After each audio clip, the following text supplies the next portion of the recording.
I'm Mary Grothe, CEO of Sales BQ. Welcome to the Quota Crusher podcast. Today, we're going to talk about the 3 attributes of top sales performers. I recently wrote a blog about this, so if you want to see it in writing, go for it. It's on our website and it's also on my LinkedIn. But let's chat about these 3 attributes. First, let me preface. For those of you that don't know my story, I'm a former number 1 and top 10 rep. I worked for a big Fortune 1000 payroll and HR company, and I had the luxury of not only being a number 1 and a top rep, but working on the number 1 sales team in the country. I got to see firsthand what set us apart. I got to work with what I refer to as sales ninjas all day long. Now at Sales BQ, we get to work with sales departments across the country, and we can identify pretty quickly when we start working with a team who our top performers are and who they can be based on these attributes. Some of them I think are a little bit more ingrained in their DNA and who they are as a person, and others I think can be taught. So let's talk through them.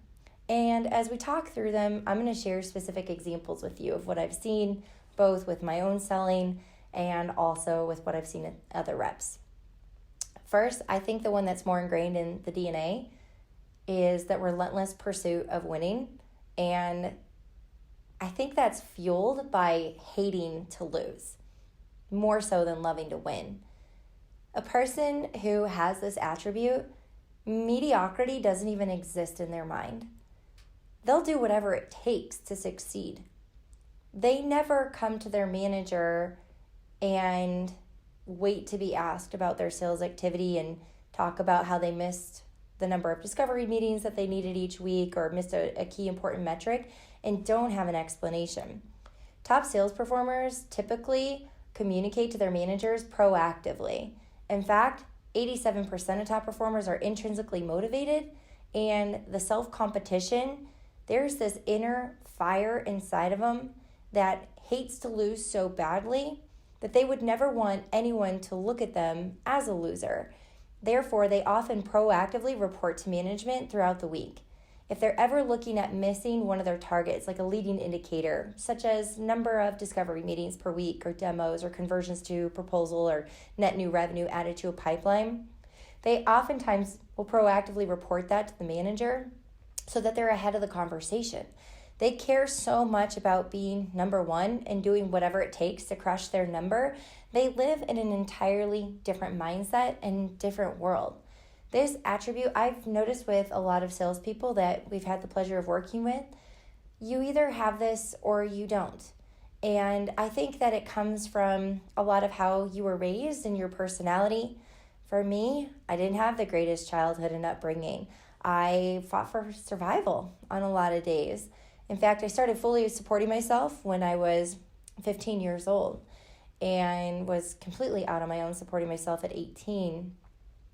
I worked numerous part-time jobs, sometimes 4 or 5 jobs at one time, just to make sure I had enough money to survive, but also save and plan for the future. I've always had a chip on my shoulder. I'm the youngest of 4. I grew up in a competitive environment. I'm a professionally trained dancer, classically trained in ballet, tap, jazz, hip-hop, breakdancing, and other forms. But I always wanted to be the best. I always wanted to be number 1. That's how I grew up. And I also had to fend for myself a lot. Not a lot was done for me. And I know that carried into my sales career. And I have this relentless pursuit of wanting to succeed at whatever it takes, right? Ethically. But I look at that attribute, and when I look at reps that we work with or reps that I've been surrounded by in the past who weren't top performers, I felt like they were okay with not winning. In fact, they would come in and say, well, I had my 3 discovery meetings for the week. Like, I did what you asked me to do. I had my 3 meetings. Yeah, but none of them converted. You didn't crush the competition. You didn't follow all the steps of the process. You didn't take that to a close. Well, I had my 3 meetings. Like, that's not enough. Mediocrity, you can't be okay with mediocrity and be a top performer in sales. You have to look at that and say, hey, since I had my 3 discovery meetings, but they didn't convert this week, I'm behind.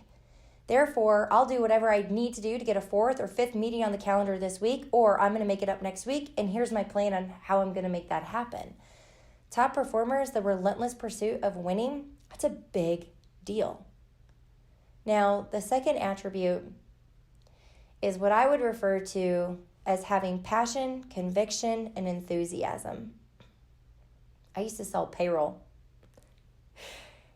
I would hear oftentimes from CFOs and VPs of HR, key decision makers that I was selling to, gee, if you can be that excited about payroll, it must be good.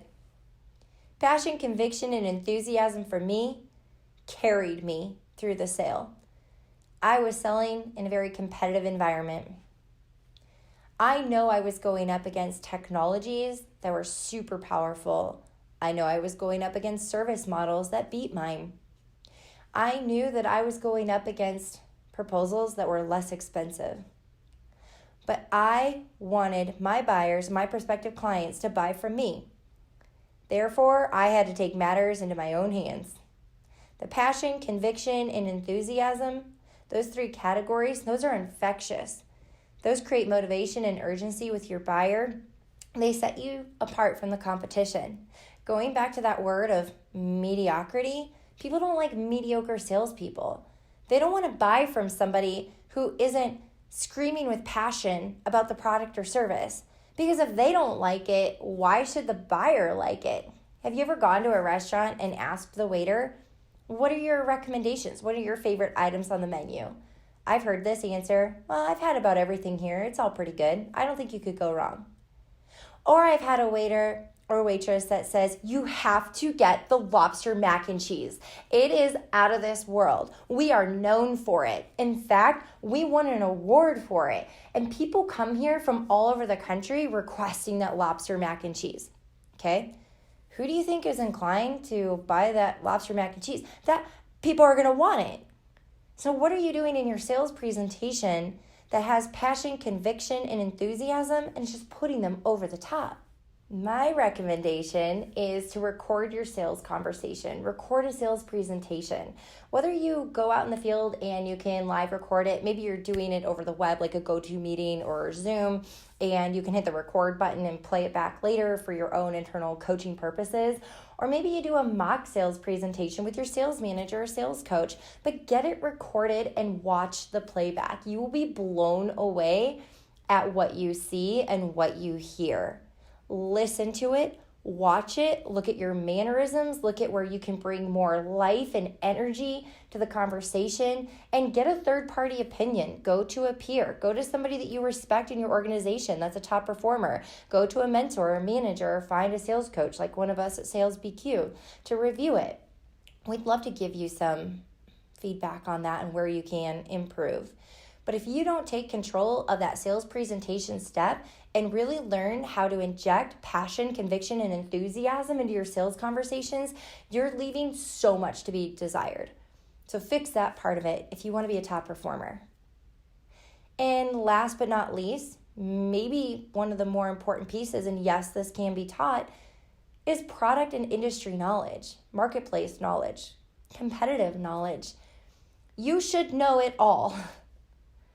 I've heard some of my peers that I highly respect disagree on this topic, and I'm okay with that.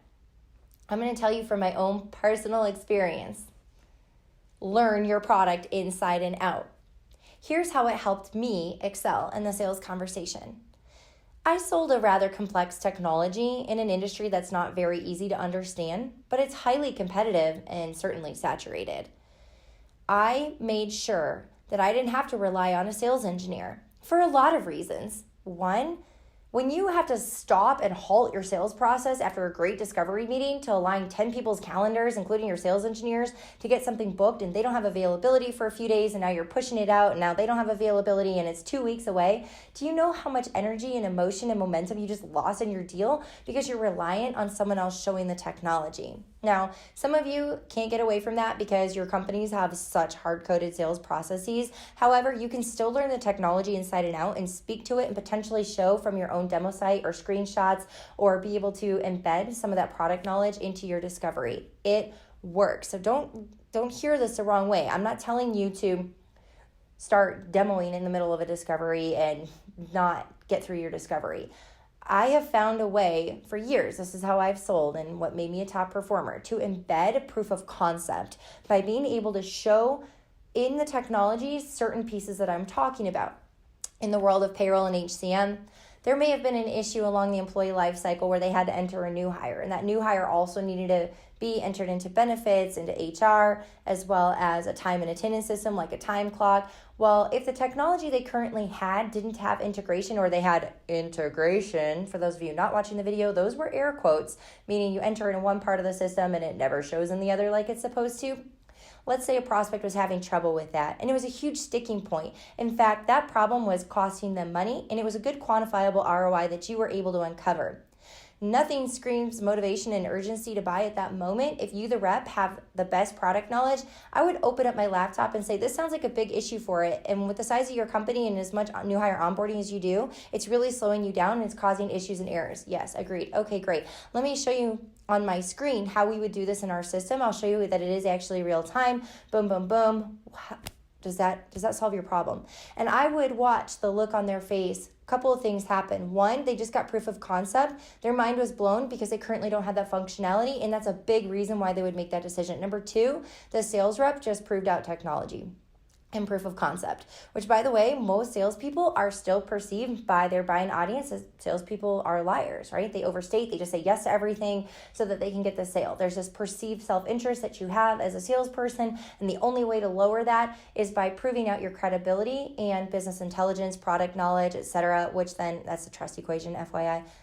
Credibility plus business intelligence over perceived self-interest, that equals trust. So the lower the perceived self-interest, the higher the trust is. But I was able to build trust and credibility so quickly with my prospects because I knew the technology inside and out. And by the way, I was able to say yes to more deals because I took the time to study the technology outside work hours, and I would test out different scenarios. So if a prospect told me there was a custom report they had to have, and sometimes my operations team would say, well, we've never built anything like that. I don't know if the system could do it. I would take my laptop home at night and I would try to recreate it in the system and see if I couldn't figure it out. Lo and behold, I can. I beat the competition. I win the deal.